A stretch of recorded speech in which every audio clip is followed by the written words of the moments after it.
দেখো আমাকে পাগল বানিয়ে দিল। এই বড় বড় মেয়ে করছে চুল দিয়ে পাগলামি, আর এই যে কোলে বসে আছে এ করছে আমার দফা আপা।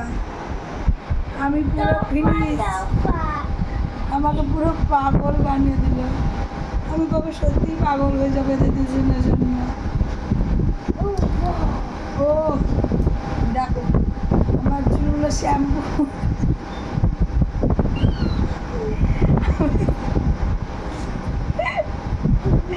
শ্যাম্পু করে এসেছি, চুল আসানোর সময় পাইনি। দেখো আমার দুই মেয়েতে আমার কি করলো অবস্থা।